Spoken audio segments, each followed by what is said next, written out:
వార్తల వివరాలు చూస్తే వ్యవసాయ అనుబంధ రంగాల్లో 20% వృద్ధి సాధించాలని సీఎం చంద్రబాబు స్పష్టం చేశారు.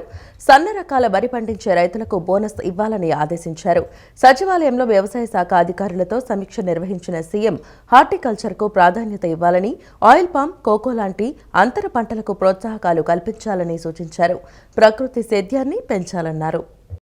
టీడీపీ కేంద్ర కార్యాలయం ఎన్టీఆర్ భవన్లో నిర్వహించిన ప్రజా దర్బార్కు వినతులు వెల్లువెత్తాయి. గిరిజన సంక్షేమ శాఖ మంత్రి సంధ్యారాణి, శాసనమండలి chief whip Panchamarthi Anuradha, TDP రాష్ట్ర అధ్యక్షుడు పల్లా శ్రీనివాసరావు బాధితుల నుంచి వినతులు స్వీకరించారు. టీడీపీ సానుభూతి పరులనే కక్షతో గత వైసీపీ ప్రభుత్వం తమ పింఛన్ తొలగించారని, తమకు న్యాయం చేయాలని వేడుకుంటున్నారు. టీడీపీ కేంద్ర కార్యాలయం ఎన్టీఆర్ భవన్లో నిర్వహించిన ప్రజా దర్బారుకు వినతులు వెల్లువెత్తాయి. గిరిజన సంక్షేమ శాఖ మంత్రి సంధ్యారాణి, శాసనమండలి chief whip Panchamarthi Anuradha, TDP రాష్ట్ర అధ్యక్షుడు పల్లా శ్రీనివాసరావు బాధితుల నుంచి వినతులు స్వీకరించారు. పలు సమస్యల గురించి సంబంధిత అధికారులతో మాట్లాడిన నేతలు పరిష్కారం దిశగా చర్యలు తీసుకున్నారు. మాజీ మంత్రి జోగి రమేష్ అనుచరులు నారాయణ, వెంకటయ్య, పవన్ తప్పుడు ధ్రువపత్రాలతో తనకు స్థలాన్ని అమ్మి మోసం చేశారని ఎన్టీఆర్ జిల్లా ఇబ్రహీంపట్నానికి చెందిన బండారు పద్మ వాపోయారు. టీడీపీ సానుభూతి పరులనే కక్షతో గత వైసీపీ ప్రభుత్వం తమ పింఛన్ తొలగించిందని నంద్యాల జిల్లా బేతంచెర్లకు చెందిన డి వెంకటస్వామి, రామస్వామి ఆవేదన వ్యక్తం చేశారు. తన భూమిని సర్వే చేసి హద్దురాళ్లు ఏర్పాటు చేసేలా అధికారులని ఆదేశించాలని విజయనగరం జిల్లా దత్తిరాజేరుకు చెందిన కిల్లాడ రాములమ్మ వినతి పత్రం సమర్పించారు. పట్టభద్రుల ఎమ్మెల్సీ ఎన్నికల కోడ్ అమలులో ఉన్న రాజధాని నిర్మాణ పనులకు ఎలాంటి అభ్యంతరం లేదని కేంద్ర ఎన్నికల సంఘం స్పష్టం చేసింది. ఈ మేరకు సీఆర్డీఏకి లేఖ రాసిన ఈసీ అమరావతి నిర్మాణ పనులకు టెండర్లు పిలిచి తదుపరి ప్రక్రియ చేపట్టేందుకు గ్రీన్ సిగ్నల్ ఇచ్చింది. అయితే ఎన్నికలు పూర్తయ్యాక మాత్రమే టెండర్లను ఖరారు చేయాలని ఈసీ స్పష్టం చేసింది. రాజధాని అమరావతిలో నిర్మాణ పనులకు సంబంధించి టెండర్లు పిలిచేందుకు కేంద్ర ఎన్నికల సంఘం ఈసీ అనుమతిచ్చింది. పట్టభద్రుల ఎమ్మెల్సీ ఎన్నికల కోడ్ అమలులో ఉన్న రాజధాని నిర్మాణ పనులకు ఎలాంటి అభ్యంతరం లేదని స్పష్టం చేసింది. అయితే ఎన్నికల ప్రక్రియ పూర్తయ్యాక మాత్రమే టెండర్లు ఖరారు చేయాలని కేంద్ర ఎన్నికల సంఘం లేఖలో స్పష్టం చేసింది. అయితే రాజధాని నిర్మాణ పనులను ఈ నెలలోనే ప్రారంభించాలని భావించిన సీఆర్డీఏ కొన్ని టెండర్లను కూడా పిలిపించింది. ఈలోపు కృష్ణా, గుంటూరు జిల్లాల పట్టభద్రుల ఎమ్మెల్సీ ఎన్నికల కోడ్ అమల్లోకి వచ్చింది. ఎన్నికల కోడ్ అమల్లో ఉండడంతో రాజధాని పరిధిలో చేపట్టబోయే పనులకు అనుమతి కోసం ఇటీవల సీఆర్డీఏ అధికారులు ఈసీకి లేఖ రాశారు. దీనిపై స్పందించిన ఈసీ రాజధానిలో పనులకు అభ్యంతరం లేదని లేఖ ద్వారా స్పష్టం చేసింది. టెండర్లు పిలిచి తదుపరి ప్రక్రియ చేపట్టేందుకు గ్రీన్ సిగ్నల్ ఇచ్చిన ఈసీ ఎన్నికల పూర్తి అయ్యాక మాత్రమే టెండర్లను ఖరారు చేయాలని స్పష్టం చేసింది. రాష్ట్రంలో ఇకపై అన్ని ధ్రువపత్రాలు మొబైల్ ఫోన్లోనే జారీ చేయనున్నట్లు రాష్ట్ర ఐటీ, ఆర్టీజీఎస్ శాఖ కార్యదర్శి భాస్కర్ కాటంనేని తెలిపారు. ఇందుకోసం ప్రతి పౌరుడికి డిజి లాకర్ సదుపాయం కల్పిస్తామన్నారు. అన్ని పత్రాలను వాట్సాప్లోనే డౌన్లోడ్ చేసుకునే సౌకర్యం కల్పించనున్నట్లు చెప్పారు. ప్రభుత్వంలోని వివిధ శాఖల డేటా అనుసంధాన ప్రక్రియ గురించి అన్ని శాఖలు విభాగాధిపతులతో భాస్కర్ కాటంనేని సమీక్ష నిర్వహించారు. రాబోయే రోజుల్లో పౌరులు తమకు సంబంధించిన ధృవీకరణ పత్రాలేవి భౌతికంగా తీసుకెళ్లాల్సిన అవసరం ఉండబోదని, తమ మొబైల్ ఫోన్లోనే అన్ని పత్రాలు డిజిటల్ రూపేణా పొందపరచవచ్చని ఆ దిశగా ప్రభుత్వం పనిచేస్తుందని రాష్ట్ర ఐటీ మరియు ఆర్టీజీ శాఖ కార్యదర్శి భాస్కర్ కాటంనేని తెలియజేశారు. ప్రభుత్వంలోని వివిధ శాఖల మధ్య డేటా అనుసంధాన ప్రక్రియ గురించి అన్ని శాఖలు విభాగాధిపతులతో రియల్ టైమ్ గవర్నెన్స్ సొసైటీ శుక్రవారం సచివాలయంలో ఒక సమీక్ష సమావేశం నిర్వహించింది. ఈ సమావేశంలో భాస్కర్ కాటంనేని మాట్లాడుతూ ప్రభుత్వంలో ఇప్పటికీ కూడా ఒక సింగిల్ స్టోర్స్ ఆఫ్ డేటా అనేది లేదన్నారు. ఆయా శాఖల్లో చాలా డేటా ఉన్నప్పటికీ ఇది ఇప్పటికీ కూడా ఒకచోట అనుసంధానం కాలేదని, దానివల్ల పౌరులకు ప్రభుత్వం అందించే సేవలు మరింత సమర్థవంతంగా అందించడానికి సాంకేతిక అవరోధాలు ఏర్పడుతున్నాయన్నారు. ప్రజలు కార్యాలయాల చుట్టూ తిరిగే పని లేకుండా పౌరులకు వారికి కావాల్సిన అన్ని సేవలు వారి చేతిలోని మొబైల్ ఫోన్ ద్వారానే అందించాలని ముఖ్యమంత్రి నారా చంద్రబాబు నాయుడు ఆశయమన్నారు. ప్రభుత్వ ఆశయాలకు అనుగుణంగా ఆర్టీజీఎస్ ఒక పెద్ద డేటా లేక్ను ఏర్పాటు చేస్తుందన్నారు. దీని ద్వారా రాష్ట్ర ప్రభుత్వంలోని అన్ని శాఖల్లో ఉన్న డేటాను ఈ డేటా లేక్తో అనుసంధానం చేస్తామని, తద్వారా పౌరులకు డిజిటల్ సేవలు మరింత మెరుగ్గా అందించే సదుపాయం కల్పిస్తామన్నారు.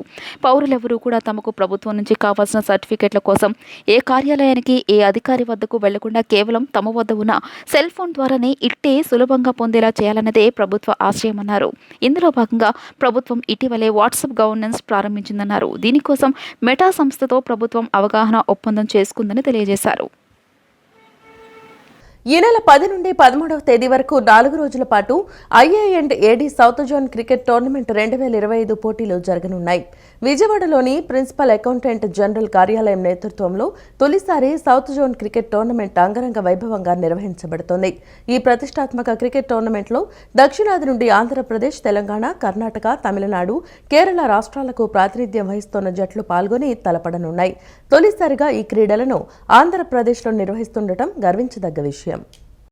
అమెరికాలో చట్టవిరుద్ధంగా నివసిస్తున్నారన్న సాకుతో 104 మంది భారతీయులను తిరిగి భారత్కు పంపడంలో అమెరికా అధికారులు వ్యవహరించిన తీరు గర్హనీయం, అమానుషమని ఏపీసీసీ ముఖ్య అధికార ప్రతినిధి తులసిరెడ్డి అన్నారు. చేతులకు సంకెళ్లు వేసి కాళ్లకు గొలుసులు కట్టి సైనిక రవాణా విమానంలో అమృత్సర్ విమానాశ్రయంలో 5వ తేదీన వదిలి వెళ్లారన్నారు. మెక్సికో ప్రభుత్వం తమ విమానాలు పంపి తమ వారిని గౌరవప్రదంగా తీసుకొచ్చిందని, కానీ ఆ విధంగా మన దేశం చేయకపోగా కనీసం నిరసన కూడా తెలపకపోవడం ఆక్షేపణీయమని పేర్కొన్నారు. ప్రభుత్వం మరో సంచలన నిర్ణయం తీసుకుంది. ప్రజల నుంచి విజ్ఞప్తులు పెద్ద స్థాయిలో రావడంతో మహానాడు రోడ్డును యథాతథంగా ఉంచుతూ ప్రభుత్వం నిర్ణయం తీసుకుంది. ఈ మేరకు ఉత్తర్వులు విడుదల చేసింది. విజయవాడ మహానాడు రోడ్డు పేరును యథాతథంగా ఉంచాలంటూ ఏపీ ప్రభుత్వం ఉత్తర్వులు జారీ చేసింది. వైసీపీ ప్రభుత్వ హయాంలో దేవినేని అవినాష్ ప్రోద్బలంతో మహానాడు రోడ్డు పేరును దేవినేని రాజశేఖర్ రెడ్డి పేరుగా మార్చారు. మహానాడు పేరు కొనసాగించాలంటూ స్థానికుల నుంచి పెద్ద ఎత్తులో విజ్ఞప్తులు ప్రభుత్వానికి వచ్చాయి. స్థానికుల విజ్ఞప్తితో పాటు రోడ్డు చరిత్రను వివరిస్తూ మున్సిపల్ కమిషనర్కు విజయవాడ తూర్పు ఎమ్మెల్యే గద్దె రామ్మోహన్ రావు లేఖ రాశారు. ఈ లేఖపై స్పందించి రికార్డును పరిశీలించి సమగ్ర నివేదికను రాష్ట్ర ప్రభుత్వానికి మున్సిపల్ కమిషనర్ నివేదించారు. కౌన్సిల్ తీర్మానం వివాదాస్పదంగా ఉండడంతో ఈ తీర్మానాన్ని రద్దు చేస్తూ ఏపీ ప్రభుత్వం ఉత్తర్వులు జారీ చేసింది.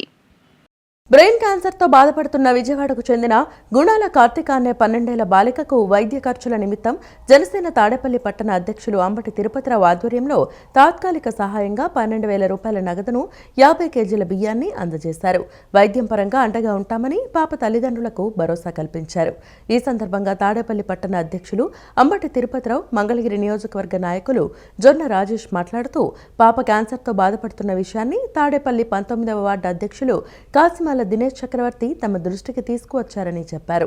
వెంటనే మంగళగిరి జనసేన పార్టీ అధ్యక్షులు చిల్లపల్లి శ్రీనివాస్ దృష్టికి తీసుకువెళ్లగా ఆర్థిక సాయం చేయాలని ఆదేశించారని, ఆ మేరకు అందజేశామని వెల్లడించారు. చిల్లపల్లి ఆధ్వర్యంలో వైద్యం పరంగా సాయం చేయాలని నిర్ణయించుకున్నామని చెప్పారు. పాపకు అయ్యే వైద్యం కోసం సాయం చేస్తామని ప్రకటించారు. అవసరమైతే తమ అధినేత పవన్ కళ్యాణ్ దృష్టికి తీసుకువెళ్లి అన్ని విధాల అండగా ఉంటామని భరోసా ఇచ్చారు. మా పాప, నాకు 2 ఆడపిల్లలండి. నా పెద్ద పాప కార్తిక పేరు. బ్రెయిన్ క్యాన్సర్తో 2 ఏళ్ళ నుంచి చాలా ఇబ్బంది పడుతుందండి. పాపకి హైదరాబాద్ బసవతారకం హాస్పిటల్లో ట్రీట్మెంట్ జరిగింది. 4 స్టేజ్లో ఉన్న పాపకి 9 సర్జరీలు చేశారు. 30 కీమోలు, 38 రేడియేషన్లు పెట్టారు. పాపకి అన్ని విధాలుగా అన్నీ చేశాక పాప ఆపరేషన్ అయిన కాంచి బెడ్ మీదే ఉంటుందండి. పాప నడవాలంటే రోజు ఫిజియోథెరపీ చేయించాలి. తనకి ట్రీట్మెంట్ ప్రకారంగా అయినా ఫిజియోథెరపీ ఆహారం అనేది చాలా కావాల్సిందే తనకు అంటున్నారు. కానీ మా ఆర్థిక బాధలతో మేము పెట్టాల్సినంత కూడా చూసుకుని పెట్టాం, కానీ అందరూ ఆర్థిక సహాయం కూడా చేశారు. ఇంకా పాపకి ఇంకా ఫిజియోథెరపీకి చాలా ఇబ్బంది పడుతున్నామండి. దయచేసి ఎవరన్నా పాపకి ఏ విధంగా సహాయం చేయగలరని కోరుకుంటున్నాను. నాకు 2 ఆడపిల్లలు, చిన్న పాపకి పెద్ద పాపకేనండి బ్రెయిన్ క్యాన్సర్. మీరు ఏదైనా సహాయం చేస్తే నా బిడ్డ లేచి నడుస్తుంది, చదువుకుంటుంది. చాలా డబ్బులు ఖర్చు అయ్యి వాళ్ళు అనేక ఆర్థిక ఇబ్బందులతో ఈ సమస్య మా దగ్గరికి తీసుకురావడం జరిగింది.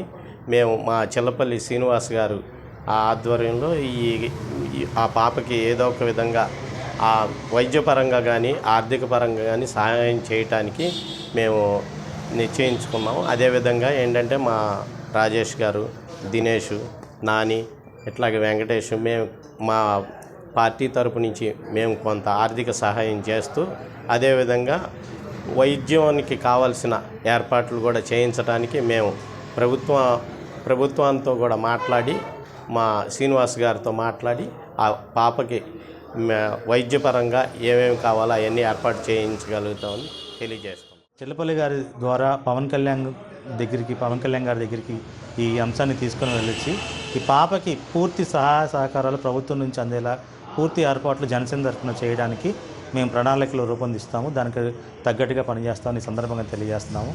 అలానే ఇక్కడితో ఆగదు ఇది. ఇప్పుడు ఏదైతే మనం డొనేషన్ చేస్తున్నాం ఇక్కడితో ఆగదు.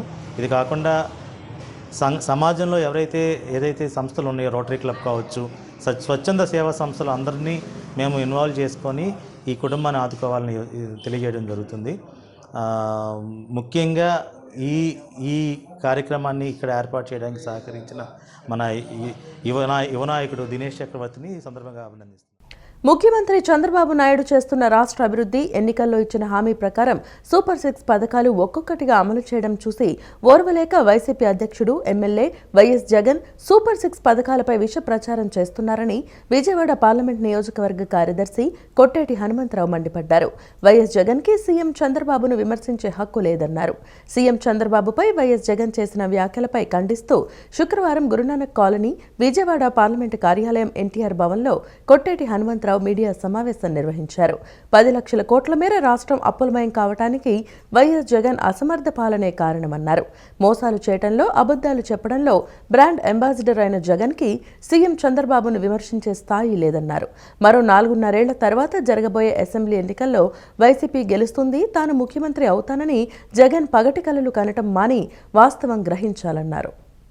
నారా చంద్రబాబు నాయుడు గారి పరిపాలన యొక్క విధి విధానాలని, మరి నీ యొక్క ఒకసారి అవకాశం కల్పించండి అన్నదానికి నీ పరిపాలన విధి విధానాన్ని ఈ రాష్ట్ర ప్రజలు గమనించారు. మరి ఇప్పుడు ఒక పకటకల్లుగా అంటున్నావు, ఈ రాష్ట్రం మళ్ళీ తన ముఖ్యమంత్రి అయిపోయినట్టు, 30 సంవత్సరాల వరకు నేనే ముఖ్యమంత్రిగా పరిపాలన చేస్తానన్నట్టు అని పకటకల్లుగా అంటున్నావు జగన్మోహన్ రెడ్డి గారు.